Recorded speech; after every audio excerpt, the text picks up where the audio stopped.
Halo, perkenalkan nama saya Gibral. Saya mahasiswa Stek Bontang, Prodi Teknik Informatika. Ada hal yang ingin saya sampaikan, tapi ini bukan video klarifikasi. Ini video tugas dan tentu saja ada hal yang menarik yang akan saya sampaikan.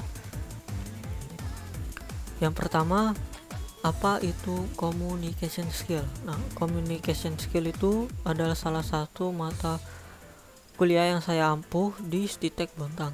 Nah, dosennya adalah Pak Heri Susanto.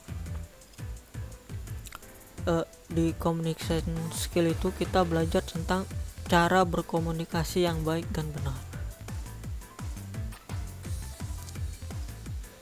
Kesan awal saya berpikir ya komunikasi ya mudah, kan cuma ngomong aja, apa sih susahnya? Soalnya kan tiap hari juga ngobrol. Dan ya, saya meremehkannya.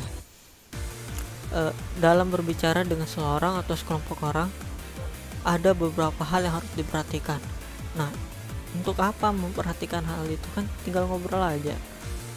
Nah, kita memperhatikan hal itu untuk mengenal lebih dalam orang tersebut, atau untuk mengetahui beberapa informasi yang hanya bisa disampaikan oleh seseorang. Dan apa yang harus kita perhatikan itu? Yang pertama, raut wajah. Nah, wajah itu salah satu cara kita untuk mengekspresikan emosi kita. Nah, di wajah itu kita kadang menampilkan wajah marah, wajah lelah, wajah bosan, wajah senang, dan masih banyak lagi. Dengan kita membaca wajah seseorang,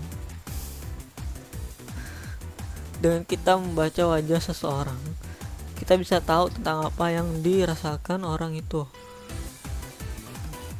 Atau ketika kita ingin menyampaikan sesuatu yang gembira gitu, ya kita otomatis menampilkan wajah yang bahagia juga. Yang kedua, suara. Ketika seseorang bicara dengan cepat, kira-kira apa yang sedang dialami? Atau ketika seseorang meninggikan suaranya, apa yang ingin ia sampaikan?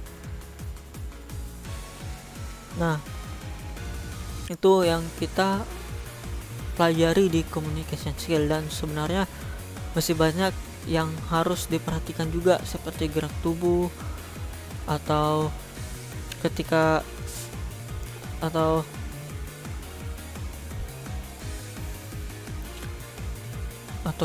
kita melakukan percakapan atau presentasi dan presentasi itu terganggu atau sebagainya. Nah, tapi karena kekurangan saya masih harus belajar banyak lagi dan menyerap lebih banyak ilmu lagi, agar saya bisa memberitahu Anda sekalian seberapa pentingnya ilmu berkomunikasi itu. Saran saya, jika Anda ingin mengasah kemampuan berkomunikasi Anda atau menambahkan kepercayaan diri Anda agar bisa berkomunikasi lebih mudah, ada 2 langkah jitu yang bisa saya sarankan. Yang pertama adalah belajar bahasa kedua. Entah itu bahasa Inggris, bahasa Jepang, Korea, Arab, atau bahasa daerah seperti Jawa, Sunda, Bugis, dan lain sebagainya. Loh, emang kenapa kalau belajar bahasa selain bahasa Indonesia?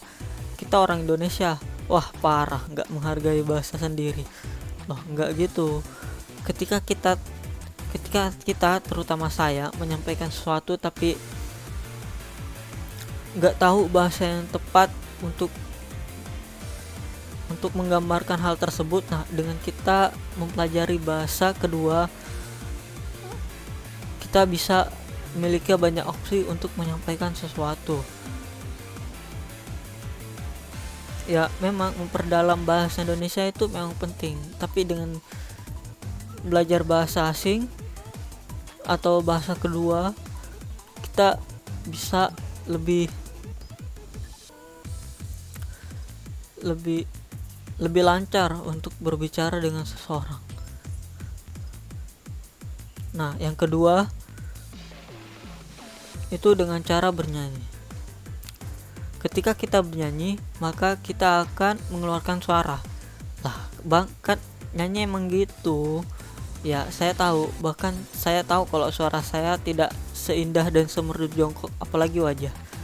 Tapi dengan kita bernyanyi, kita lebih terbiasa untuk mengeluarkan suara. Walau suara